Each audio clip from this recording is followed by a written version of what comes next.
gamën e partive të së djathtës të qendrës. Këtyr bëhet thirrje të bashkëpunojmë me Brezin e Ri, duke shoqëruar përgjegjësinë publike me reforma dhe me besueshmëri institucionale, me inovacion dhe bashkëpunim me orientim drejt Bashkimit Evropian. Përpjekjet tuaja për organizimin e strukturave, për të modernizuar komunikimin politik dhe për të forcuar angazhimin e qytetarëve lëvizin pikërisht në këtë drejtim. Si antar të familjes së madhe dhe të gjerë demokrate, ne ndajmë parime të përbashkëta. Është angazhimi ynë për pluralismin politik, për shtetin e së drejtës, institucionet e pavarura dhe llogaridhënien. Këto parime janë themeli i stabilitetit, begatisë, kohezionit social në Evropën juglindore. Greqia vazhdimisht ka mbështetur perspektivën evropiane të Shqipërisë. Ne e kemi mbështetur progresin në procesin e aderimit drejt Bashkimit Evropian, veçanërisht ecjen përpara të negociatave në grup kapitujt kryesor. Këto zhvillime konfirmojnë se e ardhmja evropiane e Shqipërisë mbetet realiste dhe e arritshme, duke na siguruar ne mundësinë që të vazhdojmë të punojmë në mënyrë të qëndrueshme në zhvillimin e institucioneve dhe në arritjen e një konsensusi të gjerë demokratik. Njëherëzi, rruga evropiane nuk është vetëm një proces teknik, por është thelbësisht një proces i konceptimit demokratik dhe pjekurisë institucionale.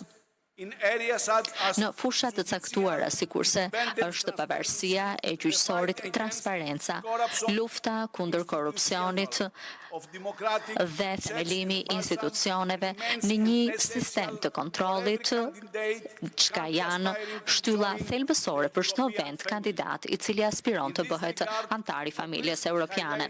Në këtë drejtim është e rëndësishme që partitë demokratike të vazhdojnë të mbështesin procesin në integriteti institucional duhet të mbetet në themel të qeverisjes demokratike. Zgjedhjet e drejta dhe të lira janë shtylla thelbësore e çdo procesi demokratik dhe pjekurisë demokratike dhe ato tregojnë se sa i rëndësishëm është të fitohet besimi i publikut dhe të sigurohet pavarësia e administratës. Pa që rëndësishme është edhe mbrojtja e rolit të opozitës në çdo demokraci parlamentare, duke përfshirë të drejtën për shprehjen politike dhe pjesëmarrjen paqësore në proceset demokratike. Procesi i të drejtave themelore dhe i standardeve evropiane përbëjnë rrugën kryesore për të zbatimin e të gjithë indikatorëve në mënyrë që të sigurohet përputhja me legjislacionet e BE-s. Në këtë drejtim, të drejtat e pakicës greke në Shqipëri vazhdojnë të mbeten një çështje e rëndësishme për Greqinë dhe për BE-n. Respekti i të drejtës së pronës, i të drejtës së arsimit, pjesëmarrja e plotë në jetën publike lokale, përbën një pjesë thelbësore të kuadrit të vlerave evropiane. Të dashur miq, në shtimin e pasigurive në mjedisin global, stabiliteti në Evropën juglindore, qendresa demokratike dhe horizonti i qartë demokratik, ne kuptojmë se ju besoni thellësisht në vlerat evropiane demokratike, të cilat luajnë një rol thelbësor në ruajtjen e së ardhmes. Dëshiroj të përgëzoj Partinë Demokratike të Shqipërisë për këtë kapitull të ri të ripërtëritjes dhe modernizimit.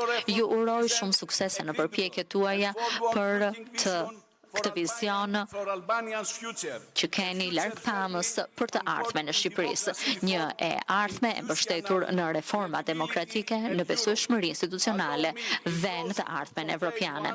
Më lejoni edhe një herë t'ju përcjell përgëzimet e kryeministrit të Republikës Helene dhe kryetarit të Demokracisë së Re, zotit Kyriakos Mitsotakis, dhe t'ju uroj punime të mbara.